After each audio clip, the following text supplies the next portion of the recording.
오늘 말씀은 요한복음 1장 29절 말씀입니다. 요한복음 1장 29절 말씀 한 절만 보도록 하겠습니다. 다 같이 합독합니다. 이튿날 요한이 예수께서 자기에게 나오심을 보고 이르되 보라 세상 죄를 지고 가는 하나님의 어린 양이로다. 아멘. 오늘 말씀을 보시면 어떻게 되어 있습니까? 세례 요한이 이야기를 하는데요. 예수님을 보고 우리의 죄를 지고 가는 어린 양이다. 이렇게 이야기했습니다. 이 말뜻이 과연 어떠한 것이겠습니까? 우리의 죄를 지고 가는 어린 양이다. 그래서 이것이 어떠한 말씀을 하는 것인지 좀 더 깊이 있게 알아보도록 하겠습니다. 여기서 먼저 세상 죄를 지고 간다. 이 부분을 한번 살펴보고자 합니다. 세상 죄를 지고 가는 것은요.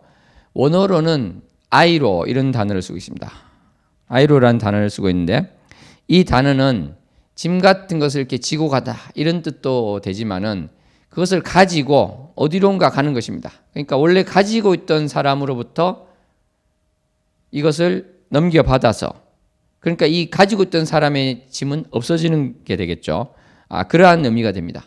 그래서 영어 성경에는 이 두 가지 뜻을 다 이제 좀 나타내기 위해서 take away라는 표현을 쓰고 있습니다.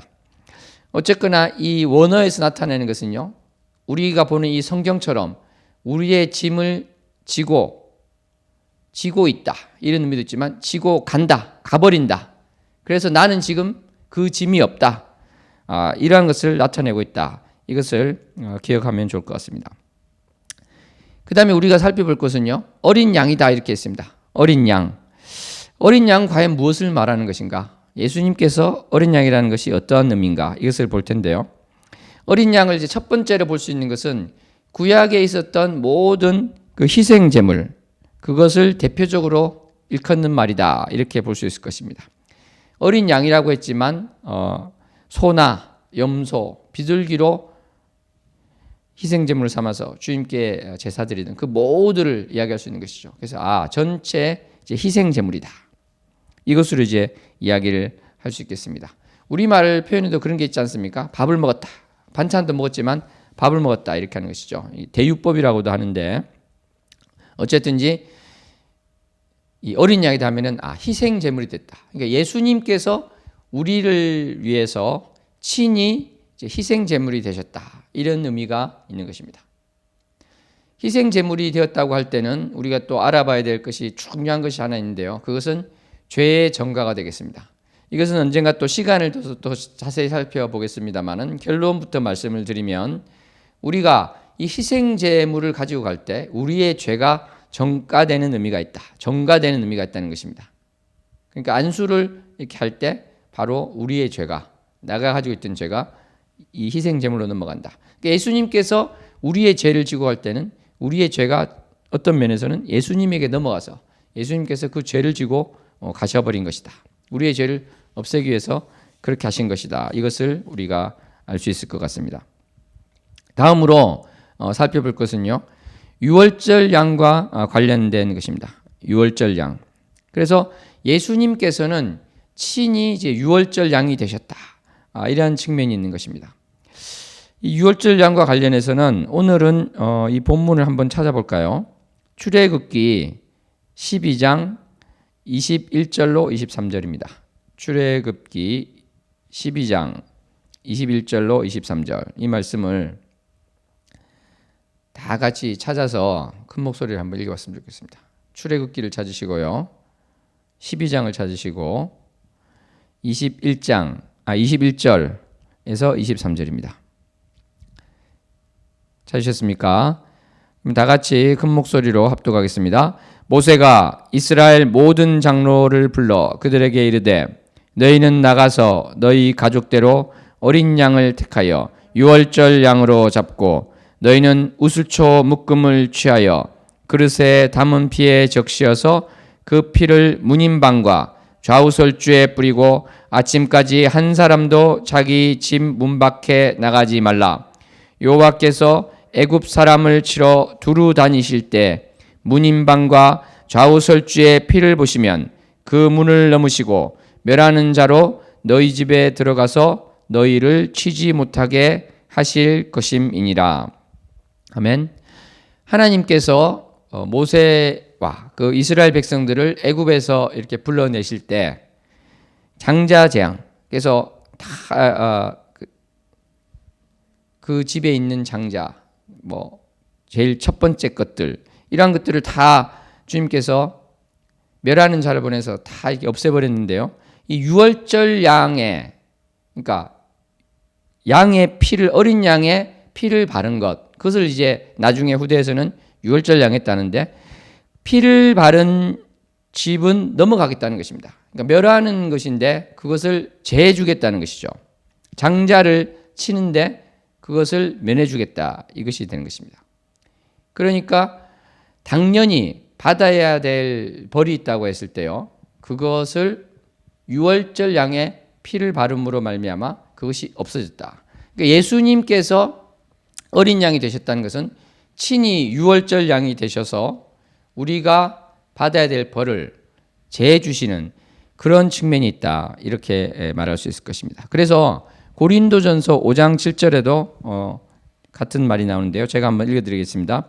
너희는 누룩 없는 자인데 새 덩어리가 되기 위하여 묵은 누룩을 내어버리라. 우리의 유월절 양 곧 그리스도께서 희생이 되셨느니라. 아멘. 그러니까 유월절 양이라고 고린도전서 5장 7절에서는 이렇게 분명히 이야기를 하면서 정말 예수님이 유월절 양이 되신 것이 아닌가, 이것을 이야기를 하고 있습니다. 특별히 우리가 요한복음을 쭉 살펴보면서 알아보겠지만요, 요한복음에서는 예수님께서 유월절 양이 되셨다, 이 부분을 굉장히 주목해서 다루고 있습니다. 그것은 십자가를 지실 때 그 상황에 보면은 나오게 되는데요, 그것은 또 그때 가서 정확하게 또 자세하게 살펴볼 수 있도록 하겠습니다. 마지막으로 아사셀 염소와 관련된 것이 있습니다.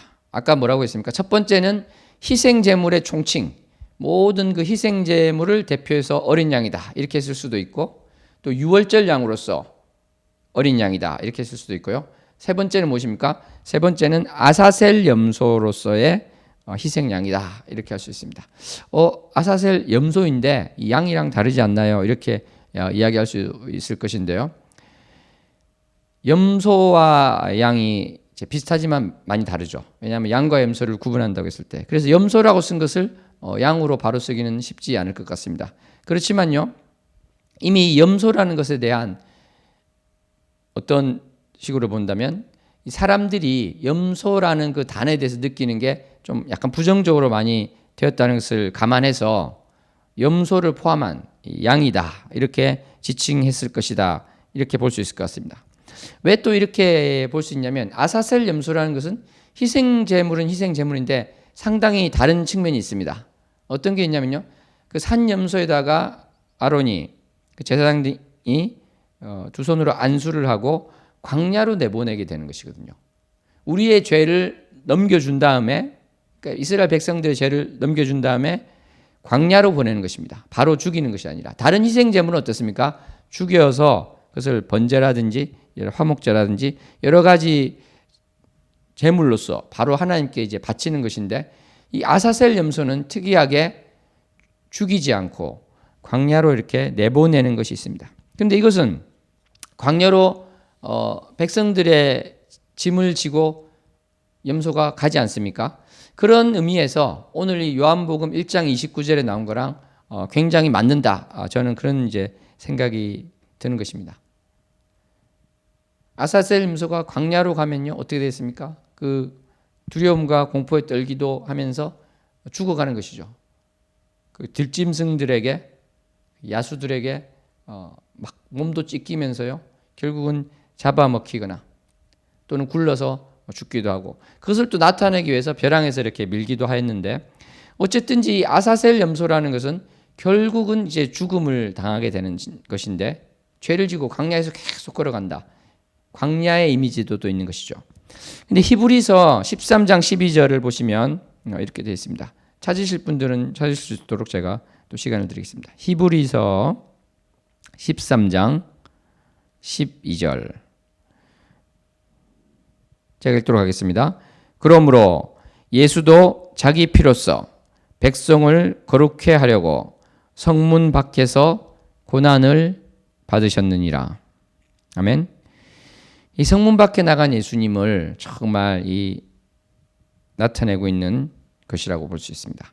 제가 오늘은 좀 스피디하게 말씀을 전해드렸습니다. 왜냐하면 이 세 주제가 사실은 좀 자세히 나눠야 될 여러 주제가 있고, 또 지금 주일 설교 예배가요, 십자가 은혜 시리즈 설교이기 때문에 이것이 바로 또 다루어지게 됩니다. 겹치는 부분이 있기 때문에 그래서 새벽 시간에 나눠서 할 수도 있었지만 오늘 이렇게 간략하게 요약해서 이렇게 말씀을 전하기로 했습니다. 그리고 자세한 부분은 어린 양과 관련된 이런 자세한 부분은 주일 예배 때 하나하나 살펴서 나누도록 하겠습니다.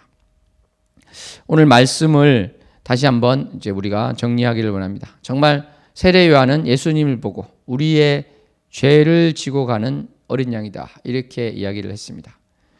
정말 어린 양이라는 것 어떻습니까? 그 양이라는 것은 목뱀을 당할 때도 정말 가만히 잠잠히 있는 것인데, 정말 이사야 그 말씀처럼요, 우리 예수님께서는 우리의 죄를 담당하시고 정말 이렇게 조용히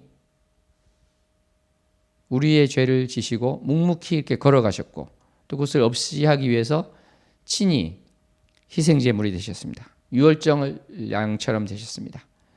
아사셀 염소처럼 되셨습니다. 그래서 정말 우리를 사랑하기 때문에 우리의 죄를 가지고 가서 그것이 없어지고 그것을 담당해서 죽게 해서 우리가 정말 죄의 문제로부터 자유로울 수 있도록 하셨습니다. 우리가 죄를 지고는요, 정말 주님 앞에 설 수가 없습니다. 그렇기 때문에 이 문제를 온전히 해결하시기 위해서 주님께서는 친히 희생제물이 되셨고 유월절 양이 되셨고 정말 아사셀 염소가 되셨다. 이것을 기억하는 하루가 되면 좋을 것 같습니다. 말씀을 맺겠습니다. 정말 우리는 우리의 죄를 지고 가신, 정말 이 십자가에서 우리의 죄를 지고 가신 것을 여러 모양으로 볼 수 있겠습니다. 그런데 오늘 말씀에 있는 것처럼 정말 어린 양 대신 예수를 우리가 기억하고, 정말 우리가 이런 짐이라는 것을 생각할 때, 어떤 짐을 진다고 생각할 때, 심지어 차에 무슨 짐이 있는 것을 볼 때도 오늘 구절을 생각할 수 있을 것입니다. 그렇구나, 정말 내가 져야 될 이 세상 죄라는 짐이 어마어마하게 커서 내가 도저히 감당할 수 없는 것인데, 이것을 바로 주님께서 대신 져주셔서 내가 죄로부터 정말 눌려서 살 수밖에 없는데 그것을 덜어주셔서 진정한 의미에서 자유를 주셨구나, 죄로부터 자유함을 얻게 해주셨구나, 이것을 깨달아야 될 줄로 믿습니다. 짐을 가져가셨는데 우리가 죄를 계속 회개하지 않고 짓는다는 것은 무엇입니까? 바로 이 무거운 죄의 짐을 주님께서 가져가셨는데 다시 주세요 해서 내가 막 지겠다는 것과 마찬가지가 되겠죠. 그래서 정말 주님께서 그렇습니다. 나의 짐을 가져가셨는데 내가 또 그 죄를 짓고 있는 것이 있습니까? 회개하기 원합니다. 주님 앞에 온전히 돌아서기 원합니다. 이렇게 고백하는 저와 여러분 되시기를 소원합니다. 기도하시겠습니다. 하나님 아버지, 감사합니다. 세례 요한의 입을 빌어서 말씀하신 우리 세상의 죄, 우리의 죄, 나의 죄를 지고 가신 어린 양 대신 예수 그리스도를 생각하는 시간이 되기를 원합니다. 주님, 내가 정말 거듭난 자로서의 삶을 살기를 원합니다. 주님께서 가져가셨던 그 죄를 다시 가져와서 반복적으로 또 지으면서 해야 될 것을 하지 않고 하지 말아야 될 것을 하는 그러한 죄가 있습니까?